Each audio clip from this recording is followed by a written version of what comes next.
अस्सलाम वालेकुम, this is me Zulnoor Nadeem, career counsellor and language trainer from study icon Faisalabad.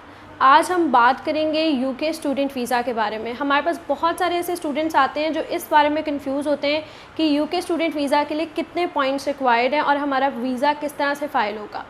So basically आपको UK student visa के लिए 70 points चाहिए होते हैं और वो पॉइंट्स आपको कुछ इस तरह से मिलते हैं कि 50 पॉइंट्स होते हैं आपके कैस के एंड 10 पॉइंट्स होते हैं आपके इंग्लिश प्रोफिशेंसी के एंड 10 पॉइंट्स होते हैं आपके बैंक स्टेटमेंट के। अब इनकी थोड़ी सी डिटेल के बारे में बात करते हैं कि ये पॉइंट्स कैसे आप अचीव कर सकते हैं। कैश जो है वो होता है कन्फर्मेशन ऑफ एक्सेप्टेंस, जो आपको आपकी यूनिवर्सिटी के थ्रू मिलता है। फॉर एग्जांपल, जब आपने यूनिवर्सिटी में अपना एडमिशन अप्लाई किया, उसके बाद आपने उसकी रिक्वायरमेंट्स फुलफ़िल की और आपने यूनिवर्सिटी को अपना इनिशियल डिपॉजिट दिया, तो यूनिवर्सिटी आपको कैश इशू करती है, confirmation of acceptance. Then next आपके जो 10 पॉइंट्स इंग्लिश प्रोफिशेंसी के हैं, तो वो आप किस तरह से अचीव कर सकते हैं। वो आप कोई भी लैंग्वेज टेस्ट जो यूनिवर्सिटी को प्रोवाइड करते हैं, वो आइल्स हो सकता है, वो PTE हो सकता है, टॉफिल हो सकता है, या इस तरह के बहुत सारे ऑनलाइन या सेंटर बेस्ड टेस्ट हमारे पास अवेलेबल होते हैं जो यूनिवर्सिटी एक्सेप्ट कर रही होती है अकॉर्डिंग टू इट्स रिक्वायरमेंट। तो उसके आपको 10 पॉइंट्स मिलते हैं। देन 10 पॉइंट्स होते हैं आपकी बैंक स्टेटमेंट के।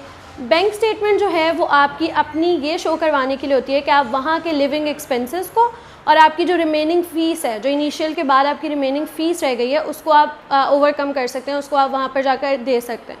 तो बैंक स्टेटमेंट आपकी 28 डेज़ के लिए मैच्योर होनी चाहिए और उसमें आपने बैंक स्टेटमेंट या तो अपने अकाउंट में मैच्योर करनी है या आपने अपने पेरेंट्स के अकाउंट में मैच्योर करनी है।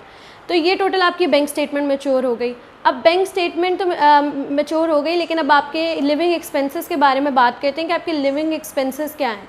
लिविंग एक्सपेंसेस अगर तो आपकी यूनिवर्सिटी लंदन के अंदर है तो आपके लिविंग एक्सपेंसेस हैं 12,006 फॉर 9 मंथ्स, और अगर आपकी यूनिवर्सिटी जो है वो आउटर लंदन में है तो आपके लिविंग एक्सपेंसेस हैं 9,207 फॉर आउटर लंदन। तो इस तरह से आपकी यूनिवर्सिटी के बेसिस पर डिपेंड करता है कि आपके लिविंग एक्सपेंसेस क्या होंगे, और आपके लिविंग एक्सपेंसेस में आपकी जो रिमेनिंग फ़ी है वो एड अप होकर आपकी बैंक स्टेटमेंट जो है वो कैलकुलेट होती है।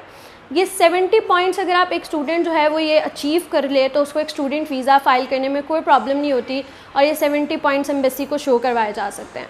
Thank you.